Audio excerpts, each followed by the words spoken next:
mientras estamos hablando de que nos van a cortar los cupones o de que no nos van a llegar los cupones y la asistencia alimentaria y se está declarando una emergencia en Nueva York y se están sacando 60 y tantos millones para abastecer a los programas de alimentos, aquí se anunció una inversión de 1.2 billones de dólares para una empresa, por una empresa que es la más grande del mundo en el mundo farmacéutico, que es Lilly. Y esa noticia pasó en la página de negocios y fue básicamente, yo hubiera esperado mucho más fervor de esa noticia. Y modestia aparte, nosotros creo que lo cubrimos como tal, le dimos la importancia tal que tenía. Sin embargo, no creo, y mi percepción es que no hemos entendido que si pretendemos no depender de los cupones, si pretendemos que cada vez que un presidente se le ocurra, él voy a detener los chavos porque voy a coger de rehén, porque por si acaso los fondos de asistencia de SNAP y NAP, los fondos están. O sea, Trump decidió, una decisión del presidente, utilizar esto como su estrategia de negociación con los demócratas. Pero el presidente no tiene ninguna razón por la cual no pagarse hoy el programa SNAP. No tiene ninguna razón. El presidente lo está haciendo como una ficha de tranque de negociación. Y cuando tú ves que el presidente hace esto, pues tú tienes que decir, bueno, el presidente tiene que estar pensando que está ganando en este cierre. Políticamente hablando me refiero. Porque es obvio que un presidente no se va a tirar la maroma de jugar con la comida, los Hunger Games, ¿verdad? Atreverse a decir que la gente, pues no, si los demócratas no, pues no hay comida. Si él no está seguro de que esto le conviene. Porque la verdad es que es una cosa de locos. Pero, de hecho, recuerden que en el 2019 hubo un cierre que es el más largo de la historia, de 35 días con Trump de presidente. Y no pasó un problema con los cupones y con el programa de alimentos y con SNAP y con NAP. No pasó nada de eso. De hecho, parte de lo que está ocurriendo es que grupos religiosos están diciendo, bueno, ¿qué vamos a hacer? Porque nosotros las iglesias y los programas de alimentos son los que alimentan ¿verdad? A ciertos grupos de personas. ¿Qué vamos a hacer ahora? Porque el presidente está cortando esto cuando los fondos están en un fondo de reserva para esto. Y en mi caso, yo percibo estas cosas como que, ok, ¿y cuándo vamos a hablar de que tenemos que dejar de pensar que el Estado viene al rescate? Que Donald Trump ha demostrado lo que ya Alemania entendió, lo que ya Francia entendió, lo que ya Inglaterra entendió. Tú tienes que hacer una inversión en la OTAN sustancial y tú robustecer tu milicia porque no viene papi USA al rescate. Ya eso los otros países lo entendieron. Nosotros estamos en un rezago. Y no hemos entendido eso, y yo creo que esta noticia de lo que pasó en esta inversión de Lilly es el mejor ejemplo.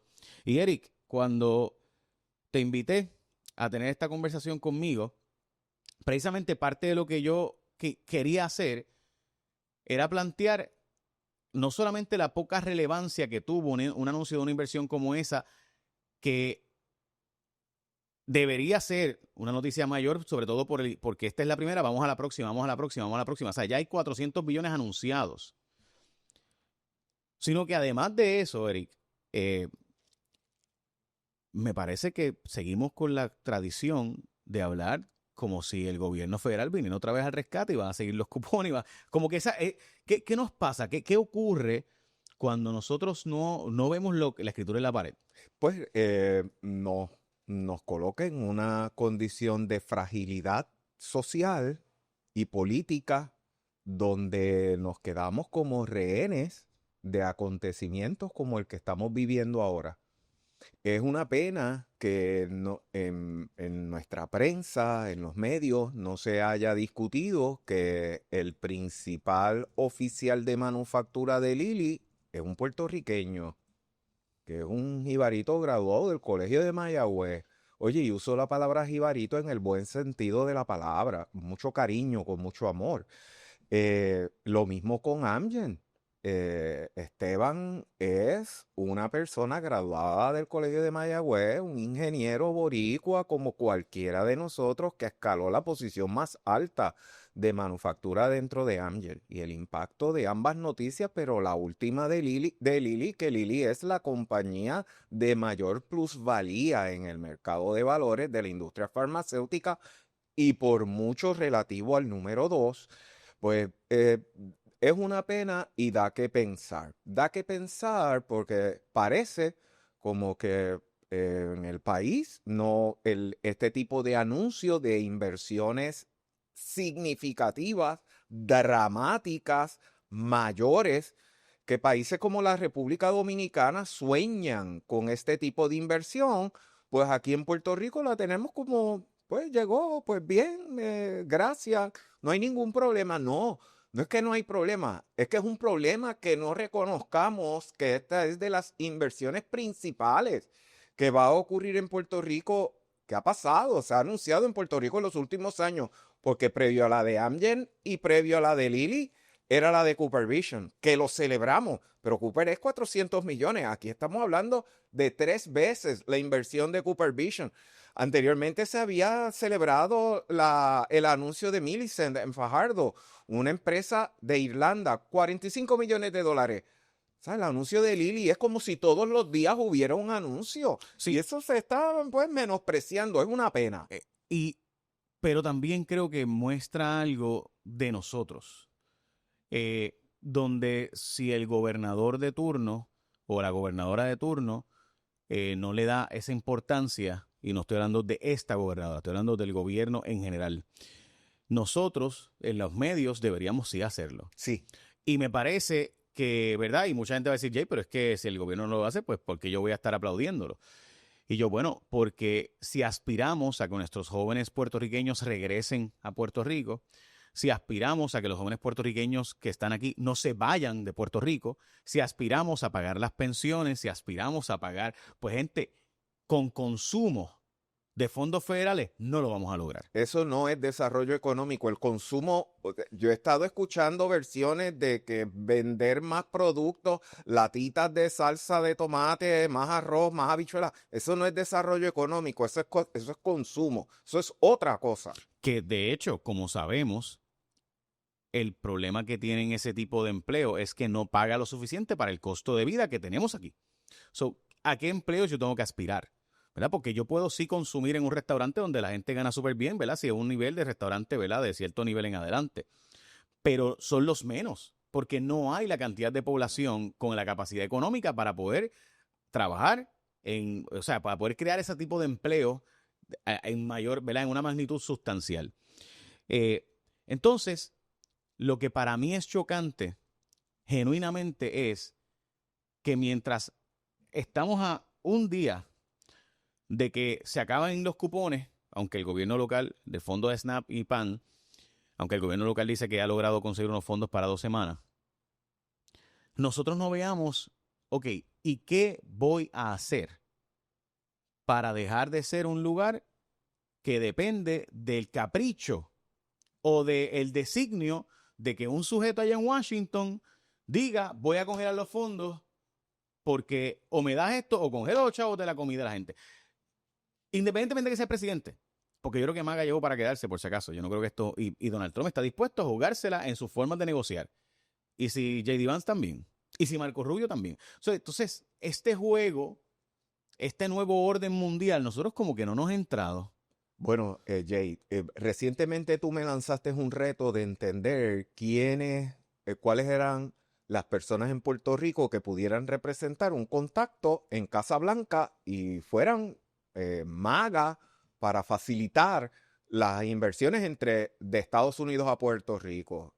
Me matriculé en unos bullet points que salen diariamente de Benhart, de Steve Bannon, y es muy penoso ver cómo esta línea editorial se está radicalizando, escribiendo de que la Casa Blanca está arrastrando los pies. Imagínate, si los que le dictan el aspecto filosófico, la agenda, los bullet points, al grupo MAGA están diciendo, no, es que Casa Blanca está arrastrando los pies, no están siendo diligentes, deberían ser más eficientes. Oye, en Puerto Rico tenemos que tomar acción. Diablo, si Trump... Sí. Sí. Si Trump va lento que yo quiero. Sí. Entonces estamos hablando de palabras mayores. O sea, cuando sale públicamente que 1.200.000 puertorriqueños están en dependencia del programa de cupones de alimentos, del PAN, para poder tener un tipo de solvencia alimentaria y que eso esté en riesgo en los próximos días, es preocupante. Pero es preocupante más allá de simplemente un ay bendito. Estructuralmente tenemos una economía fracturada, la cual la manufactura, la cual el comercio y las condiciones de hacer negocio en Puerto Rico hay que fortalecerlo, y eso en distintos frentes. Del aspecto impositivo, pero está el aspecto de la facilidad y el ambiente de hacer negocio. Hay muchas áreas que tenemos que trabajar. Ok, yo quería tener esta conversación también, incluyendo el cómo nuestros vecinos sí lo están haciendo. Oh, sí. Y, o sea, porque es obvio que hay unos contactos en Washington que nosotros localmente no, o sea, evidente. Y planteo esto porque no es casualidad que Trump diga, mira, vamos a usar este azúcar, y que de repente, par de meses antes, la familia cercana de Donald Trump de República Dominicana, ¿verdad? Que son los grandes exportadores de azúcar, digan, yo, acaba de salir que el presidente Trump le quitó las sanciones a la empresa y van a poder volver a entrar al mercado de los Estados Unidos para venderle productos porque estaban sancionados por supuestas prácticas de esclavitud, ¿verdad? O esclavistas o de abuso de los trabajadores, ¿verdad? Supuestamente. Y en ese proceso, pues Trump le quitó esa restricción. Entonces, es obvio que eso implica que tú tienes una maquinaria. Eso no ocurre de la nada. O sea, eso no fue que Trump se levantó de la mañana y dijo, oye, ayer el azúcar de República Dominicana está aquí. O sea, ¿qué está pasando? Vamos a quitar. Eso no ocurrió así. O sea, alguien estuvo trabajando dentro del mundo MAGA para que ese azúcar de República Dominicana pudiera volver a entrar a ese mercado y se le quitaran las sanciones económicas a esta empresa, que obviamente después aparecieron donándole muchos chavitos ahí para las actividades de construcción en la Casa Blanca. Si ellos lo logran y nosotros no, pues es obvio lo que va a pasar. La pregunta que te hacía es, ¿cómo lo están haciendo ellos que nosotros pudiéramos hacerlo igual o quizás hasta hacer un tag team? Pues el problema, Jay, es que aquí tú decir que te montaste en un avión, llegaste a un fundraiser de Donald Trump o de un grupo MAGA en Estados Unidos, te colocan un carimbo y te tratan de antipuertorriqueño a más no poder.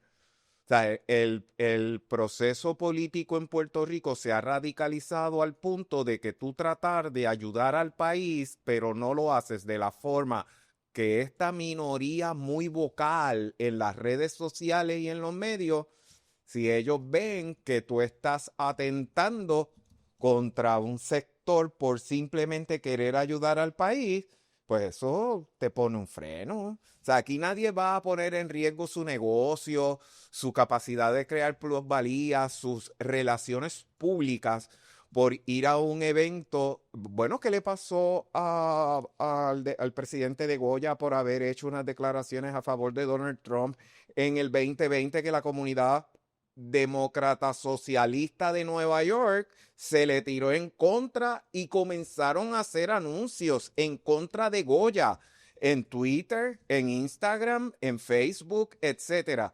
Pero Goya se mantuvo en su punto de vista y yo sigo consumiendo productos Goya como quiera, porque el consumo va relativo al precio del producto y la calidad del producto. Si el producto satisface mis necesidades como consumidor, oye, que allá políticamente ellos digan lo que digan. La cosa más impresionante para mí fue con Elon Musk. Elon Musk era aplaudido por los ambientalistas. Los carros Tesla eran la cosa más aplaudida por los grupos liberales de izquierda, ¿verdad? Y de repente Elon Musk se fue a trabajar con Trump y se ha convertido, ¿verdad?, en la persona más odiada. Y los carros de él, la gente les tira pintura, le baja el dedo. Uno se queda como que, espérate, pero ¿qué tiene que ver el que él tenga una posición política contraria a tus creencias con que el producto que hace 6 meses era ambientalmente aplaudido y hace 3 meses era adorado por los grupos de izquierda, de repente ahora el producto te disgusta? ¿Pero en qué quedamos? O sea, ¿cómo funciona el que el producto ahora, porque tú difieres políticamente, vamos a prenderle en fuego? Que fue lo que pasó en Dealers Es y todo. correcto. Y a los propietarios que ya compraron el carro, que ni sabían que Elon Musk se iba a convertir en un funcionario público o un funcionario de la administración Trump, pues también le vamos a caer arriba y vamos a pintar el carro y sacarle el dedo. Es así. Que Y que, by the way, el anuncio de Lilly lo que hace es reforzar la certidumbre de que vale la pena invertir en Puerto Rico que hizo Ángel. Porque ese es el lado de la noticia. La certidumbre que vale la pena invertir en Puerto Rico. Porque bastante que hemos hablado de por qué no invertir en Puerto Rico. Del problema energético, del problema del agua, del problema de los boquetes en las carreteras, de cómo las lluvias atentan contra las carreteras del país, de cómo los aumentos en el salario mínimo atentaba contra la posición de las compañías, de cómo tenemos un solo muelle para poder mover las mercancías, que el 95% de la alimentación que viene a Puerto Rico es desde el puerto de Jacksonville, etcétera. O sea, hemos tenido por los últimos años un discurso de incertidumbre que es a nivel de Hollywood, sin exagerar. Ha sido un mensaje desgarrador. Pues el anuncio de Lili le da traste, va en contra de ese mensaje negativo y lo que refuerza es la posibilidad, el poder soñar de que en Puerto Rico vamos a poder tener este tipo de empresas creciendo, floreciendo, capaz de hacer por Puerto Rico lo que necesitamos que se haga por los puertorriqueños. Pero te apunto, o sea, no me sorprendería que alguien diga, pero mira para allá, van a invertir 1.2 billones, pero van a reclutar tan solo 100 empleados. Sí, pero es que en Carolina del Norte los anuncios son de que meten 40 billones y lo que van a coger es 400 o 200 empleados. O sea, en Indiana es lo mismo. Es que te van a meter una mega planta totalmente automatizada y lo que van a tener es técnicos, ingenieros, doctores en farmacia trabajando para hacer los productos en la planta. Entonces aquí lo que queremos es una cultura de que contrátame 1000 barranderos. Oye, hay que recoger la basura, que no me malinterpreten. Pero nosotros necesitamos crear plusvalía para que haya un efecto cascada. Que estos empleados que se van a ganar salarios promedios de más de $100,000 son los que te compran las casas grandes, que entonces consecuentemente necesitan quien limpie el patio, quién le provea servicios, quién es el plomero, quién es el carpintero, quién es el electricista. ¿Cómo es posible que el CEO de Nvidia diga que en los próximos años los millonarios van a ser los carpinteros y los plomeros? Pues porque le van a estar dando servicio a una élite profesional ganando unas cantidades absurdas de dinero, pero que necesitan servicio porque ellos no van a ser los handyman. Ellos no van a ser los que se van a montar en una pick-up a ir a resolver algo en el campo. Ellos van a querer disfrutar la vida de otra forma y nosotros los puertorriqueños tenemos opciones. Lo que pasa es que tenemos que capitalizar las mismas. Ok, quería plantear, vinculado al ese mismo tema, y quiero discutir contigo en otros momentos, en otro segmento, sobre si el sector privado es demasiado cobarde. Porque después de hacer toda una campaña sobre el tema de impuestos de inventario y formar todas estas alianzas y todos estos grupos y Democracia es Prosperidad y todos los anuncios y el Super PAC y a quienes apoyaban, a quienes no, Sí. resulta ser que ayer ocurrió el que le dieron a los alcaldes básicamente el regalito político de que no van a aprobar la eliminación de ese impuesto, que es, en mi opinión, nefasto en su génesis. O sea, independientemente de si me va a dar un ahorro de dinero o no. Dicho eso, y antes de entrar en ese ángulo del tema, a la hora de escoger, cuando están en estas reuniones donde tú has estado y está la empresa y está ¿verdad? El CEO, COO, CFO, toda la gente que se encarga de decir vamos para allá, y la junta de directores y todo eso. Cuando se dan esas reuniones, ¿cuáles son las 5 cosas que más se discuten? ¿Cuáles son esta es la prelación, esto es lo más importante, 1, 2, 3, 4. ¿Qué es lo que se dice? Yo necesito estas cosas y me establezco allí. Pues básico, tú necesitas estabilidad política, estabilidad social.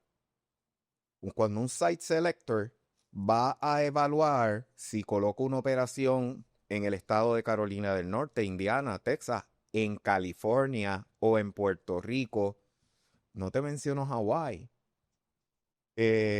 o Costa Rica, la India, Irlanda, Singapur, pues lo primero que te evalúan es cómo está el país, sus indicadores de su comunidad, cuán feliz es, el nivel educativo, indicadores sociales de estabilidad, de que yo voy a colocar $1 de capital en esa economía y voy a recuperar $1.10, $1.20 o $2, 100% de retorno en la inversión. Luego que evalúo la estabilidad política y estabilidad social, busco cuál es el respaldo legal de cuán estable es esta comunidad, esta sociedad, este gobierno, este país, de que yo decido hacer un contrato con el gobierno o con otra empresa y de aquí a 2 años no venga alguien a declarar que se me apodera de la propiedad. O sea, una estabilidad terrible. Ejemplo, El Salvador tiene una estabilidad legal muy alta comparada con Honduras, porque Honduras se ha tornado hacia la izquierda, hacia la posibilidad de apropiarse de la propiedad pública, y El Salvador no. El Salvador se movió a proteger la propiedad pública. En la República Dominicana es el sector privado quien está promoviendo las zonas libres, así que es de sector privado a sector privado con unas garantías en los tribunales. Así que ya tienes el segundo elemento.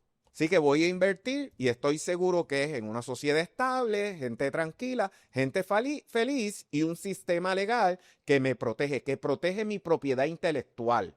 Por eso China ahora mismo tiene unos problemas serios de atraer alta tecnología para China, porque se sabe que inmediatamente aprenden qué es lo que esa empresa hace, te lo replican al lado, otra empresa china, y te destruye quien invirtió en el país. Yo viví eso.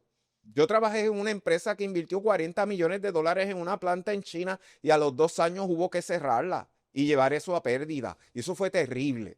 Y por más que buscamos formas distintas, codificaciones, características especiales, QR code, etcétera, nada funcionó. Ellos fueron capaces de romper el código de cómo violentar la propiedad intelectual.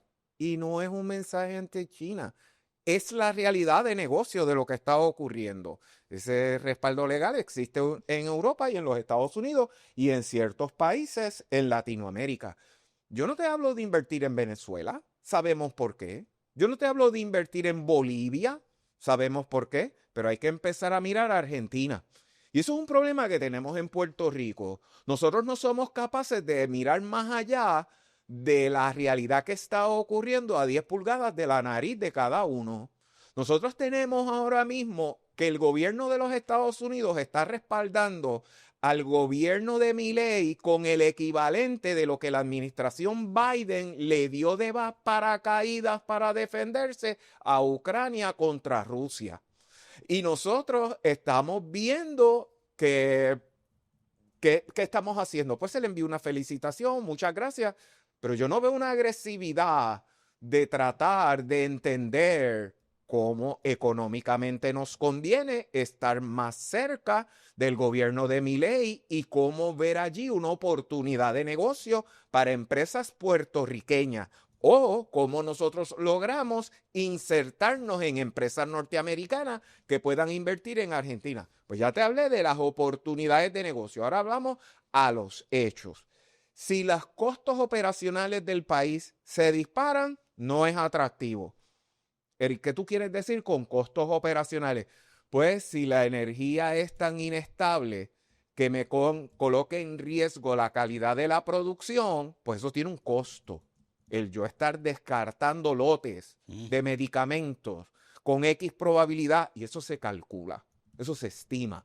El costo de la calidad de infraestructura es un costo prevaleciente. Segundo costo que se estima, el supply chain, la facilidad de mover la producción, cómo está el ambiente de negocio que permite que los productos, la materia prima, entre rápidamente al país y los productos salgan ágilmente del país.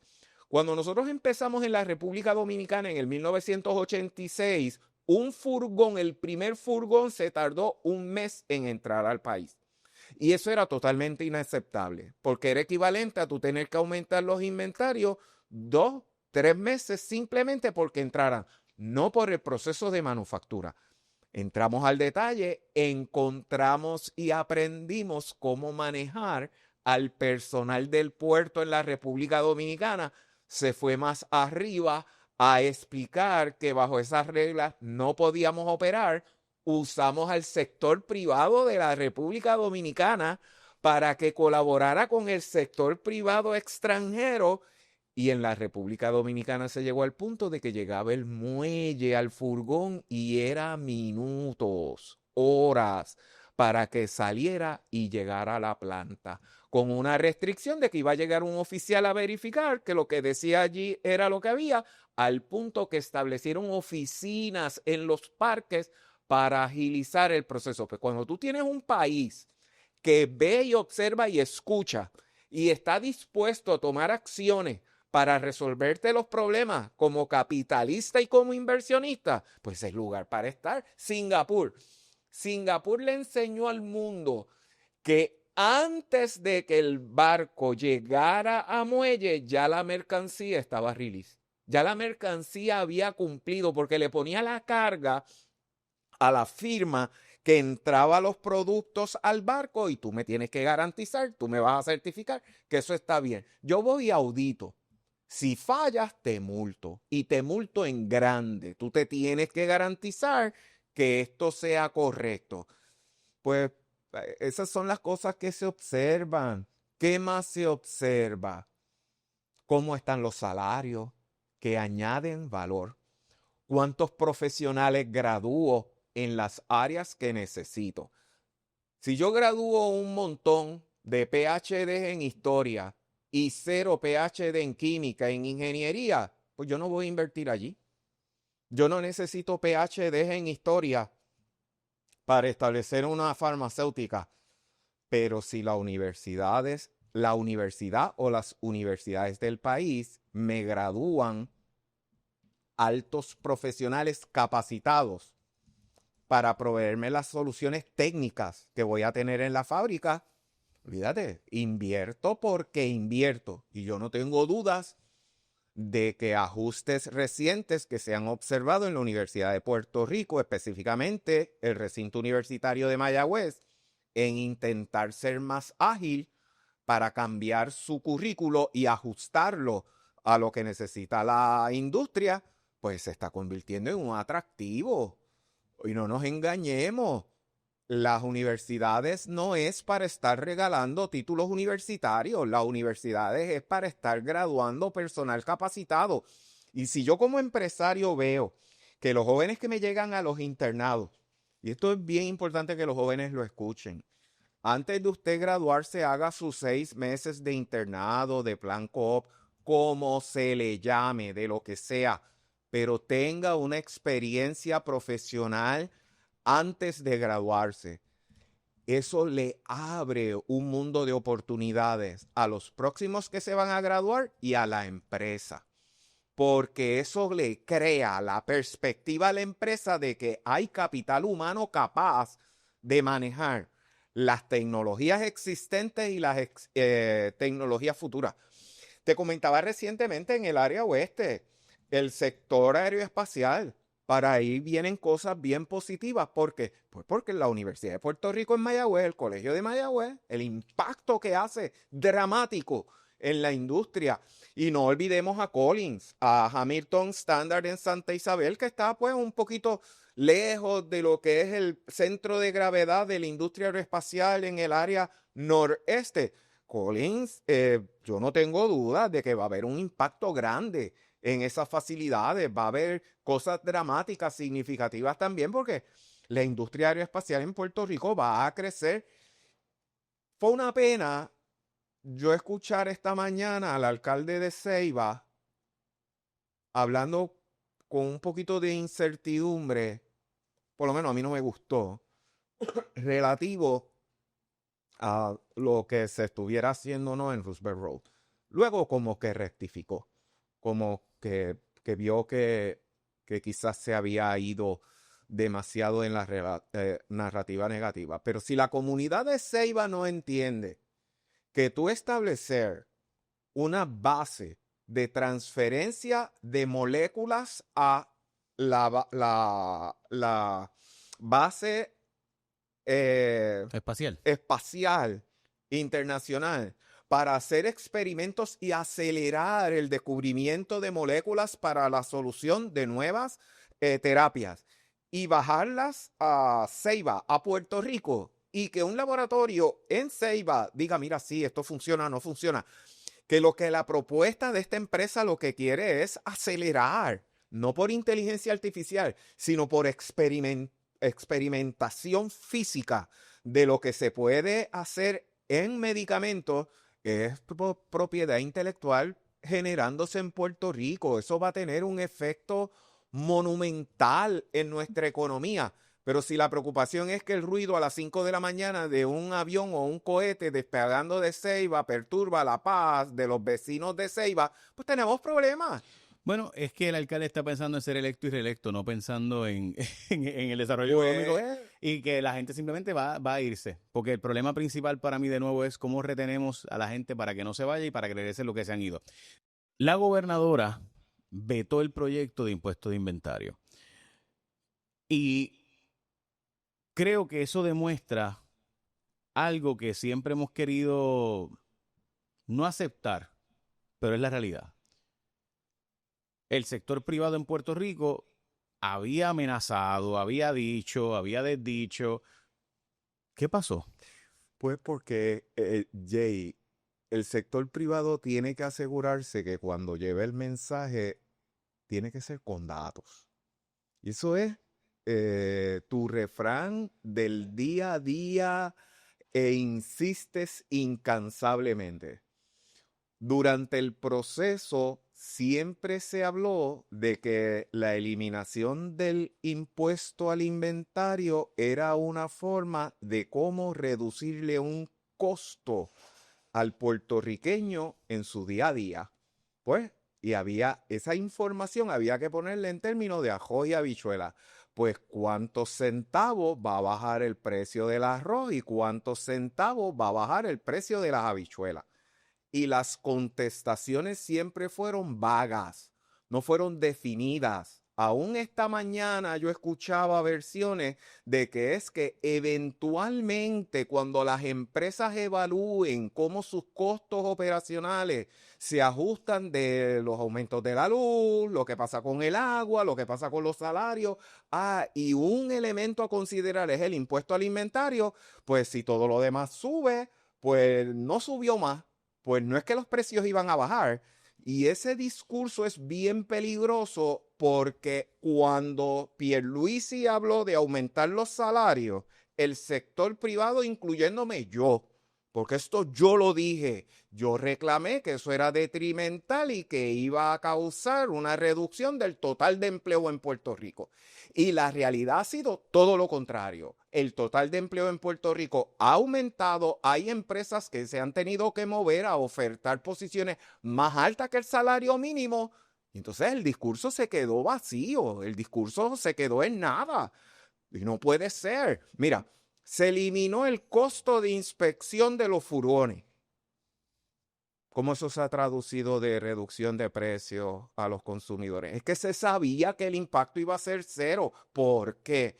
Porque en el peor de los casos, que hubiese sido $100 por furgón, el costo promedio del valor de lo que viene en un furgón promedio es $35,000. $100 de 35,000 se diluye cuando vienes y divides entre la cantidad de productos que vienen en el furgón. Si son latas de aceite, botellitas, whatever, ni en el redondeo hace un impacto. Por lo tanto, el sector privado debió haber incluido como parte de la narrativa, tu costo va a bajar, pero vamos a hacer historia. No nos olvidemos de lo que pasó con el refrescazo. Cuando se le puso el impuesto a los refrescos, se aumentó inmediatamente los precios. Cuando se eliminó el impuesto a los refrescos, entonces hubo una reconsideración de que no necesariamente iba a bajar el precio de los refrescos. Y hay leyes económicas que explican eso, y los que hemos estudiado economía entendemos muy bien ese comportamiento. Pero a doña Juanita, a mi mamá, que vive del seguro social y de una pensión escasa, ella quiere ver que estas reducciones en los impuestos a las compañías se le traduce al pueblo. Pues definitivamente se la pusieron fácil a la gobernadora y a los alcaldes para tomar una posición a favor del pueblo, porque no se iba a ver una reducción como tal. Esa fue fácil. Rigidez de precios o efecto asimétrico de transmisión de impuestos, le llaman a eso en economía. Este, eh, sí, o sea, tú le quitas un impuesto a algo, pues si ya la gente estaba dispuesta a pagarlo, pues ¿por qué le voy a bajar el precio, verdad? Ok, yo sí pienso que la narrativa tenía que ser una narrativa de si de verdad iba a haber un mayor almacenamiento en Puerto Rico o no por un asunto de seguridad. Pues ahí yo he estado meditando al respecto y te tengo que mencionar lo siguiente. Eso es una decisión gerencial hoy, que cualquier empresa puede decidir tener el inventario para vender y aumentar ganancias. No nos llamemos engaño. Los inventarios se mantienen a la mano para garantizar ventas futuras, porque esas ventas futuras van a representar ingresos y ganancias futuras. Por lo tanto, el que dice que hoy no tiene inventario por el impuesto, pues no tiene inventario para las ventas futuras y las ganancias futuras. Porque eso es lo que a mí me crea el apetito para yo tener más inventario, es mi capacidad, es mi negocio de cómo ser más eficiente al momento de vender. Porque si yo no tengo inventario y tengo una venta que tengo que declinar, estoy perdiendo dinero. Y eso se llama back order. Eso hay conceptos técnicos. Y esa es data que se supone que esté disponible. Pero eso el sector privado no lo sacó. Tan fácil que era sacar a la luz pública sus back orders. Mira, todo este inventario no lo he tenido porque el impuesto me estrangula, y es tantas ventas que he dejado de incurrir que, by the way, te pago un impuesto por las ventas, por la patente, más, by the way, dejé de generar tantas ganancias y, by the way, te dejé de pagar tantos impuestos. Esa data debió haberse discutido, se debió haber traído a la mesa y ser ágil. Pero pues nosotros escuchamos a un líder del sector decir claramente, no va a haber una disminución en precios, y que lo dijo de buena fe y lo dijo en buenos términos. Entonces hoy como que le están echando la culpa a él de haber dicho eso. No, es que él fue muy íntegro. Él hizo lo correcto. Él dijo lo que pensaba. Si a otros no le gustó, pues yo lo lamento muchísimo. Si yo hubiera estado en una... Pero vamos, como expresidente de Industriales, ¿cuál fue mi posición cuando tú me llevaste por primera vez a tu programa en Guapa, que hablamos del impuesto al inventario? Mi posición fue, Jay, filosóficamente hay que eliminarlo, pero yo no soy el sector que más sufre ese impacto, porque muchas de mis empresas están exentas del impuesto al inventario o tienen unas reducciones dramáticas.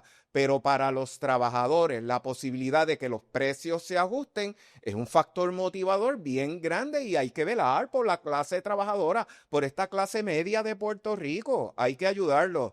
Pero si ese discurso no viene de la mano con estadísticas claras y precisas, históricas, y con la realidad de lo que puede ocurrir, pues no vuela al otro, Jay. Para mí, que no recuerdo si te lo había compartido o no. En el 2023 se hablaba de un impuesto alimentario de $230,000. Como cuestión de hecho, quien es hoy presidente de la Cámara de Representantes, el honorable Johnny Méndez, escribió una columna al respecto. 232,000.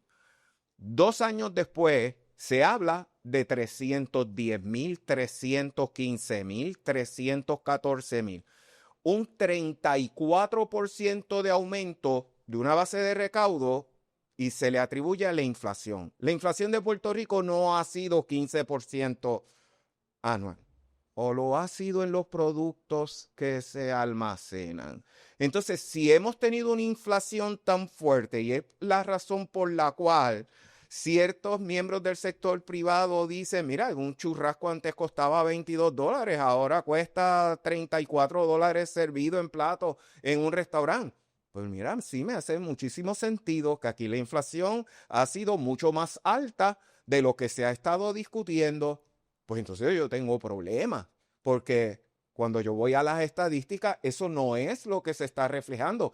Es la historia contraria cuando se aumentó el salario mínimo de 5.15 a 7.25, un aumento de 40% en el salario de los trabajadores y se convirtió en términos efectivos en cero, porque desapareció la plusvalía en la economía. Eso hay que discutirlo.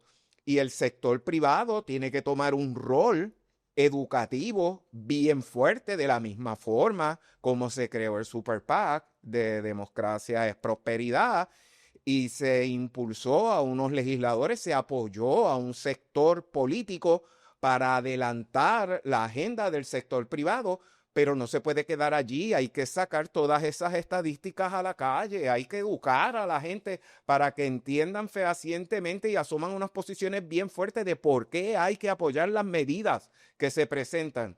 Más que bajar impuestos, nosotros tenemos que bajar el costo de vida en Puerto Rico. Nosotros tenemos que crear las condiciones para que los jóvenes regresen. Yo compartía un mensaje que me había llegado esta mañana contigo de este joven que dice, los escuchamos, tremendo que está en discusión para ver cuándo observamos que podemos regresar a Puerto Rico.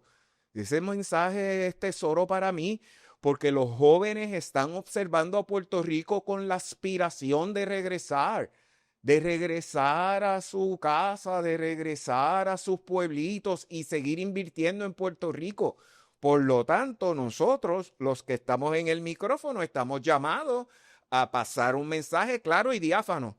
Hay que dar la data, hay que decir lo que realmente va a pasar. Yo, contrario, ¿verdad? Y por si acaso, de acuerdo con lo que estás diciendo, los datos deberían estar disponibles. A mí me parece que filosóficamente el mero hecho de que una isla que ha pasado por todas las experiencias que hemos pasado tenga algún tipo de restricción a que se guarde inventario en el país, para mí no tiene sentido. Y las zonas francas existen, ¿no? Hay formas de evadirlo, yo sé, hay formas de evitarlo, hay exenciones que se dan, etcétera. Para mí no tiene explicación ni justificación al día de hoy que tengamos que los alcaldes depender, si es que, ¿verdad?, dependen realmente de eso, de un impuesto que te carga por yo tener mercancía aquí. Yo no puedo justificarlo. Yo no lo entiendo. Dicho eso, no planteo tampoco que eliminar ese impuesto, como al igual eliminar la inspección de furgones, va a lograr que en Puerto Rico baje el costo de vida, porque la verdad es que el costo de vida en Puerto Rico tiene un montón de razones por las cuales es tan alto. Dicho eso, sí estoy convencido de que esta es la demostración de que no somos y que no es una administración, la de turno y ninguna otra, a favor de la libre empresa. Aquí no hay, o sea, no se dice, yo creo en el libre comercio. Se dice, yo creo en el capitalismo. Pero a la hora de la verdad, no hay capitalistas aquí dirigiendo el país. Entonces, se usa el capitalismo cuando voy a darle una pescosa a los trabajadores. Sí. Pero no se usa el capitalismo cuando tengo que dar una pescosa al gobierno. ¿Por qué no? Porque el gobierno tengo que mantenerlo. Entonces, ¿qué pasa? Que yo no puedo comprender por qué ese mismo gobierno dice, mira, ¿sabes qué? Yo voy a sacar 300 millones porque voy a quitar toda la renta que le paga un montón de empresas privadas para pagarle renta para establecer mis oficinas allí, porque voy a migrarlas a las escuelas públicas que cerré, o lo que sea. Y digo ese ejemplo, un ejemplo que es un low hanging fruit. No pasa porque gran parte de los aportadores políticos son los dueños de esos mismos edificios, y lo sabemos. Y podría seguir por ahí para abajo por montones de otras cosas que pudiéramos hablar. Esos mismos alcaldes no empujan el libre comercio de los link markets que existen en Estados Unidos, donde si tú dejas de pagar el impuesto a la propiedad, se ejecuta la propiedad por lo que debe de impuesto y la perdiste. O sea, y por eso requiere una agilidad en ese mercado, un movimiento. No puede ser que una jurisdicción que tiene 500,000 propiedades abandonadas, que el mismo gobierno deja propiedades abandonadas, pues no ocurra una ejecución y por tanto poner en el mercado esa propiedad y que yo pueda comprarla por una deuda de un precio bajo para poder entonces, con los costos de producción que tiene mi país, echarlo para adelante. O sea, esa filosofía que hay detrás de el país, de la estructura, pues para mí ese es el problema, es cómo yo mantengo operacional el gobierno. Y termino. Desde el 2006, que es la fecha en que se anunció el fin de las 936, que se había anunciado desde el 94, 96, 2006 fue la fecha final. Nosotros lo que hemos hecho es aumentar el impuesto del consumo, aumentar el impuesto del ingreso, aumentar el impuesto de la crudita, aumentar el impuesto municipal a la construcción. Nosotros hemos aumentado todas las facetas de imposición al país desde que nos quedamos sin la herramienta de desarrollo económico, buena o mala, regular, que teníamos, pero era la que teníamos. Para mantener el gobierno, que lo que hace es quebrar todo el tiempo, todo el tiempo. Entonces, hay gente que critica ese gobierno, pero plantea crear más gobierno con su filosofía. Porque, ¿sabes qué pasa? Que yo no puedo comprender cómo los grupos de izquierda, yo sé que aquí estoy tirándole la mano a los de izquierda, pretenden que el gobierno que ya ha demostrado su incapacidad va a ser la solución. Y por otro lado, escuchar a los que hablan de ser de derecha, pero cuando ejecutan su gobierno se comportan como izquierda. Pues es la verdad. Entonces, yo veo, o sea, hoy el secretario de Agricultura, aparentemente ya no secretario de Agricultura, anunció que él favorecía un proyecto para desregular el precio del café y que sea el libre mercado el que se encargue, porque por el asunto de Brasil hay un aumento de precio en el mercado global. Y el mercado global ha subido sustancialmente el precio del café. Pues aquí localmente lo tenemos protegido o lo tenemos disminuido por el DACO, por la razón que sea. Que es una locura, ¿verdad? Que DACO decida los precios de algo, whatever. Pero ahí está. Pues la respuesta de la gobernadora fue que ella no cree en un proyecto que lo que hace es dejar en el libre mercado un producto. Pero y no que somos un gobierno de grupos conservadores maga de derecha. ¿Pero en qué quedamos? Entonces yo veo ese discurso y veo que es un embuste. Que todo es uso el discurso de que soy de derecha y libre mercado y libre empresa para quitarle derechos a los trabajadores. Cuando es para yo reajustar el gobierno, no, ahí soy de izquierda liberal socialista. Pues entonces, ¿qué quedamos? Pues porque entonces no es una filosofía, es una conveniencia. Ah, bueno, pues si es un asunto de conveniencia, pues no esperen que los jóvenes regresen al país o que la gente se quiera quedar aquí o que pensemos en producir para que se puedan pagar las pensiones y ese mismo municipio, porque si no hay gente aquí en etapa productiva, no hay municipio que aguante, no hay impuesto que aguante, no hay crudita que recoger, no hay bonista que cobre, no hay pensionados que cobren, no hay nómina que cobre, no hay estructura gubernamental que aguante que su población esté emigrando o buscando emigrar.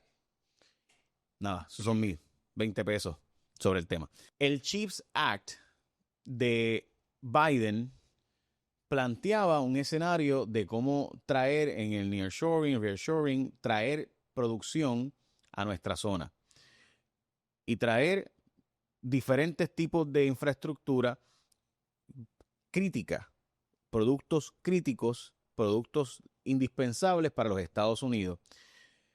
Y tampoco hubo mucho anuncio para Puerto Rico. Básicamente no lo hubo. Hubo anuncios para otros países, nuestros hermanos vecinos. Y es una administración que supuestamente es más favorable a nosotros. ¿Qué podemos comentar? Pues te diré. Este anuncio de Eli Lilly, y retomamos con lo que empezamos la conversación. Eli Lilly y Nvidia tienen un acuerdo colaborativo para revolucionar la forma en que se van a diseñar y se van a desarrollar medicamentos, soluciones, moléculas para la salud del pueblo norteamericano. Eli Lilly es la compañía más avanzada en la implementación de inteligencia artificial en sus procesos. Así que veremos en Puerto Rico un impacto bien fuerte de inteligencia artificial. La inteligencia artificial para prosperar necesita una infraestructura y esa infraestructura va de la mano con los semiconductores bien adelantados de nueva generación que empresas como Nvidia están desarrollando. Por lo tanto, el anuncio de Lili contribuye en la dirección muy correcta para que Puerto Rico pueda tener una jugada efectiva del inglés, del anglicismo have a play, una jugada en el mundo de microprocesadores. Pero no nos llamemos engaño. Puerto Rico tiene que compensar la inestabilidad del suplido energético. Tiene que garantizar un flujo de agua adecuado. O sea, nosotros estar con incertidumbre con el supertubo, no. O sea, el presidente de la Autoridad de Acueductos y Alcantarillados tiene que ponerse los pantalones largos y resolver cualquier incertidumbre que haya en la infraestructura de acueductos y alcantarillados y rodearse del personal capacitado donde él puede implementar la política pública de la gobernadora. El haber hecho el comentario de que él no tenía, cuando el primer problema, la primera crisis previa, la que explota todo este asunto, cuando se hizo el comentario de que él no estaba seguro si tenía el personal capacitado para resolver los problemas de la autoridad, no, eso hay que darle un borrón, a buscar la forma de eso, eliminarlo de nuestra conciencia colectiva y crear en la Autoridad de Acueductos y Alcantarillados un equipo gerencial altamente capacitado que sea un factor determinante para el establecimiento de empresas como la industria farmacéutica, como la industria electrónica, específicamente la de semiconductores, que requiere un alto consumo de agua y que esta agua tiene que ser de la más alta calidad. Jay, Costa Rica estaba bien adelantado en el proceso porque ya Costa Rica tenía la historia de haber albergado a Intel por año. El año pasado Intel perdió cerca de 1,000 trabajadores, una planta que se la llevó Vietnam.